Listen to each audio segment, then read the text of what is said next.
Hello everyone, welcome back to my channel Tutelage, a guide to learner. Here, this is Sriparna. Hope all of you are doing well.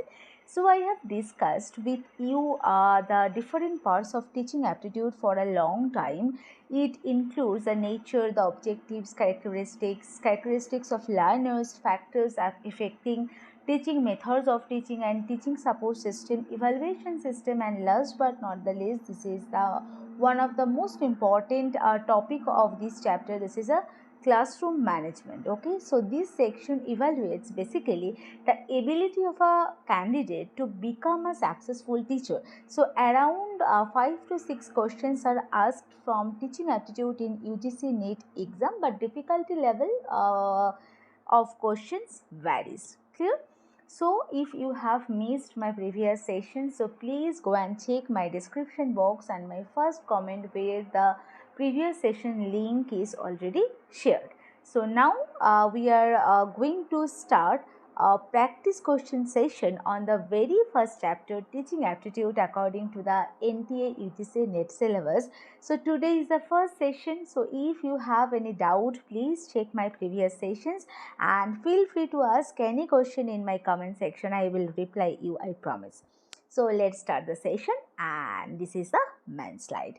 So first question, so demographic teaching is, so what is the basic meaning of the demographic teaching? Okay, so from name we all know that demographic teaching is basically related to the teaching process of specific regions, people or population. So there are 4 options. So first one is teacher centered, second one is learner centered, third one is subject centered, and experience centered, fourth one. So demographic teaching basically related to the teaching process of the specific region's population. So that's why demographic teaching should be always learner centered.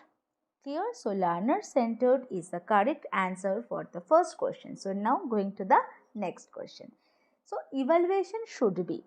So evaluation should be continuous or annual or quarterly or monthly. So evaluation, you all know that what do you mean by a evaluation. So evaluation basically a process, basically a obviously a continuous process that critically examines a program.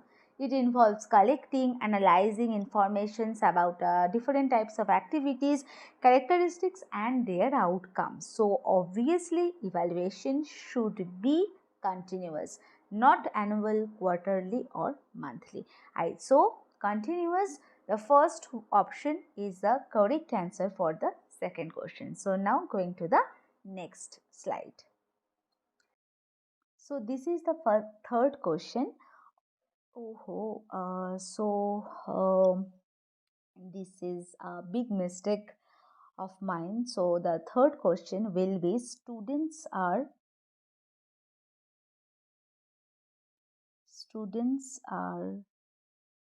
impressed by the teacher. So why the students are impressed by teacher? So there are 4 options. So first one is looks, second one is educational qualification and knowledge of the teacher, third one is sense of humor, fourth one is moral character. So obviously students are impressed by teacher because of his or her educational qualifications and knowledge. So educational qualifications and knowledge is the correct answer for this question. So now going to the fourth question. Classroom environment is not open and independent at which of the following level of teaching?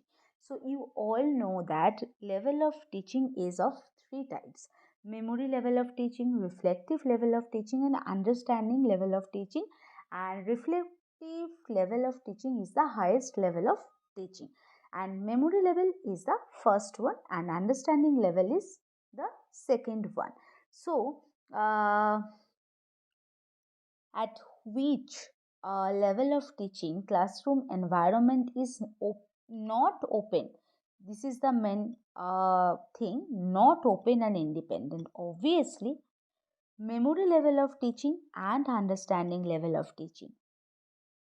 In the memory level of teaching and understanding level of teaching, classroom environment is not open and independent. At the only reflective level of teaching, classroom environment is open and independent. Clear? So I think this is clear. So memory level of teaching and understanding level of teaching, so both A and C, so this is the correct answer for this particular question. So now move on the next slide. So here this is the fifth question. So audio visual aids, so what do you means by audio visual aids, which is related to the audio and video, and why the teacher uses the audio visual aids in the classroom. So there are four options. First one is distract students, second one is are more beneficial for the slow learners, third one is are difficult to use, and fourth one is are not meant for higher classes.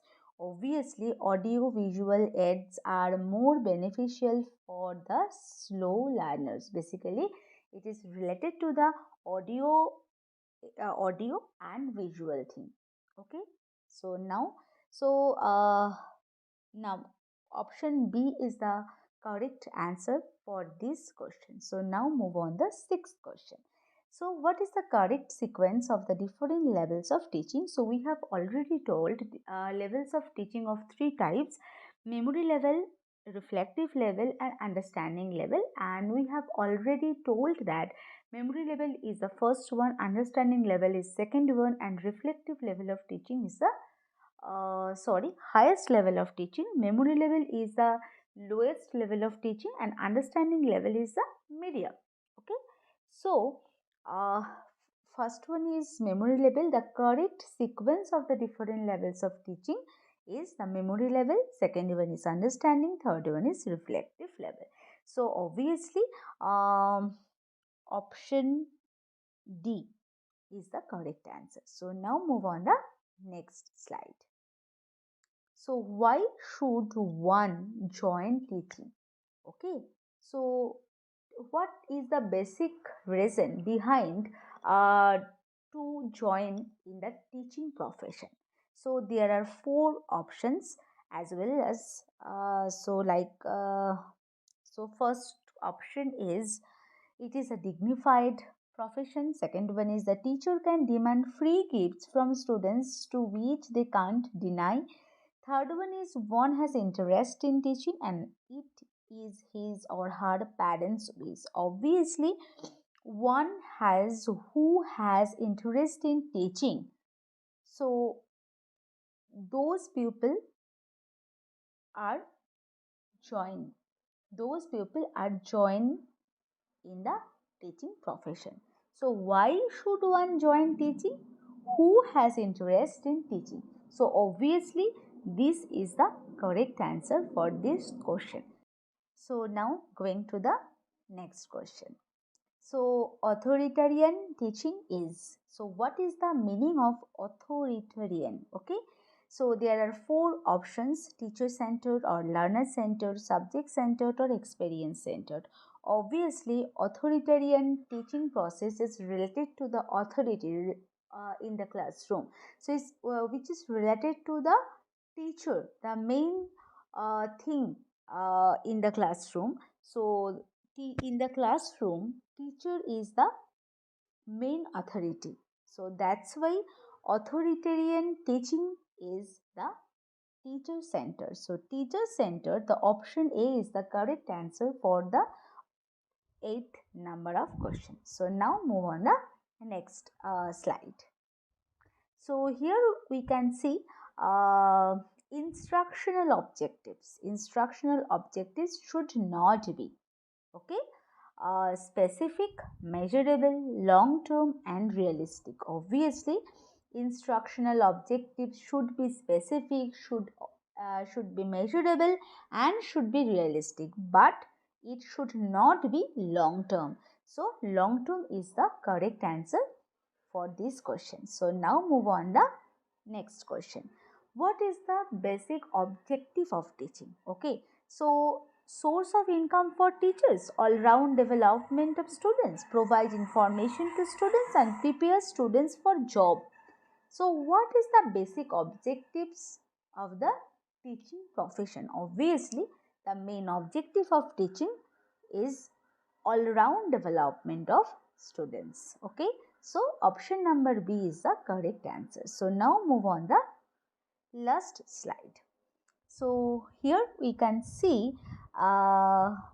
which of the following domain is related with the physical and technical skills. So we all know that according to the Bloom's taxonomy, there are three domain: cognitive domain, affective domain and psychomotor domain. Okay, so cognitive domain is related to the knowledge and skills of the students. Affective domain is related to the attitude, or attitude, basically attitude of the students, and psychomotor domain basically related to the physical and technical abilities or skills of the students. So obviously physical and technical skills is related to the psychomotor domain. So option number 1, option A is the correct answer for this question. So which of the following domain is related to with physical and technical skills? Psychomotor domain is related with the physical and technical skills. So now move on the last question. If a student doesn't agree with your viewpoint means with teacher's viewpoint. Okay, so if so, then you should, so teacher should send him out of the class, be rude with him means student or the learner. Third option is justify your viewpoint rationally, and none of these. So obviously if a student doesn't agree with teacher's viewpoint, then teacher should justify his or her viewpoint rationally. So obviously the option C is the correct answer for this question. I think this is clear. Here I haven't discussed the topic in detail because in my channel each and every topic is very well discussed. If any of you are missing, then please go and check. Okay, so we are done for the today's session. I hope this session will be very useful to everyone. So if you like my video or session, so do not forget to like, share and comment, and please do some support and subscribe my channel for getting more useful sessions. I will come live again with a new session. Till then, stay tuned. Thank you to all of you. Happy learning.